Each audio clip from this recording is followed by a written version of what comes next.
पश्चिम Asia में तनाव एक बार फिर समुद्र तक पहुंच गया है। दुनिया के सबसे अहम समुद्री रास्तों में शामिल स्ट्रेट ऑफ हॉर्मोज में एक जहाज पर हमला हुआ है। हॉर्मोज जलडमरू मध्य से होकर निकल रहे एक जहाज को मंगलवार तड़के अज्ञात प्रोजेक्टाइल ने निशाना बनाया। अज्ञात प्रोजेक्टाइल की चपेट में आए इस जहाज के इंजन रूम को नुकसान पहुंचा है और एक क्रू सदस्य के हताहत होने की सूचना है। ऐसे में सबसे बड़ा सवाल यह है कि क्या हॉर्मोज में हुआ यह हमला पश्चिम एशिया में फिर तनाव का संकेत है। ब्रिटिश सेना के यूके मैरीटाइम ट्रेड ऑपरेशंस केंद्र के अनुसार हमले में जहाज के इंजन रूम को नुकसान हुआ है और चालक दल का एक सदस्य हताहत हुआ है। हमले की तत्काल किसी संगठन या देश ने जिम्मेदारी नहीं ली है। घटना ने एक बार फिर इस महत्वपूर्ण समुद्री मार्ग से जहाजों की आवाजाही को लेकर सुरक्षा चिंताएं पैदा कर दी हैं।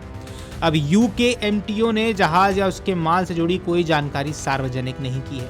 ये भी तत्काल स्पष्ट नहीं है कि चालक दल का सदस्य हमले में मारा गया या घायल हुआ है। एजेंसी ने बताया है कि ओमान का तटरक्षक बल जहाज के अन्य चालक दल के सदस्यों की मदद कर रहा है।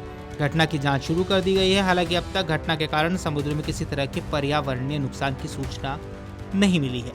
फिलहाल इस हमले के पीछे किसका हाथ है, इसकी आधिकारिक पुष्टि तो नहीं हुई है, लेकिन इतना साफ है कि हॉर्मुज में समुद्री सुरक्षा का संकट खत्म नहीं हुआ है।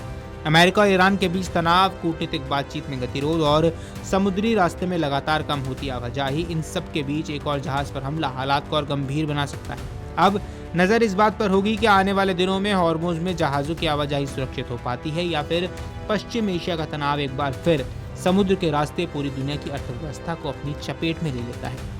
चलिए अब हम आपको बताते हैं आखिर हॉर्मुज जलडमरू मध्य इतना अहम क्यों है। दरअसल हॉर्मुज दुनिया के सबसे महत्वपूर्ण समुद्री व्यापार मार्गों में है। युद्ध से पहले दुनिया के कुल कारोबार वाले तेल का करीब 5वां हिस्सा इसी मार्ग से होकर गुजरता था। ऐसे में इस रास्ते पर जहाजों की आवाजाही बाधित होने से वैश्विक ऊर्जा आपूर्ति और तेल बाजार पर असर पड़ने की आशंका हमेशा रहती है। ईरान ने 28 फरवरी को इजराइल और अमेरिका के हमलों के बाद इस जलडमरू मध्य को प्रभावी रूप से बंद कर दिया। अमेरिका भी फिलहाल इसी मार्ग से ईरानी जहाजों की आवाजाही को रोकने के लिए नाकेबंदी कर रहा है। अमेरिका और ईरान के बीच बातचीत फिलहाल ठप पड़ी है। इसी बीच ईरान ओमान के साथ अलग से हॉर्मुज जलडमरू मध्य से गुजरने वाले जहाजों के प्रबंधन को लेकर बातचीत कर रहा है। ईरान ने सोमवार को कहा था कि दोनों पक्ष एक संयुक्त बयान जारी करने की योजना के अंतिम विवरण पर काम कर रहे हैं। इसी बीच अमेरिकी राष्ट्रपति ट्रंप की ओर से ओमान को लेकर कथित तौर पर तीखी प्रतिक्रिया देखने को मिली। रिपोर्ट्स की माने तो ट्रंप ने मीडिया को एक इंटरव्यू के दौरान फोन पर बातचीत में बता दिया कि कथित तौर पर ये चेतावनी दी जाती है कि अगर ओमान रास्ते में बाधा बनता है तो अमेरिका उस पर हमला कर सकता है। Video desk अमरउजाला.com। अगर आप ये वीडियो YouTube पर देख रहे हैं तो हमारे चैनल को सब्सक्राइब कर बेल आइकन दबाएं और Facebook पर देख रहे हैं तो हमारे पेज को लाइक करें।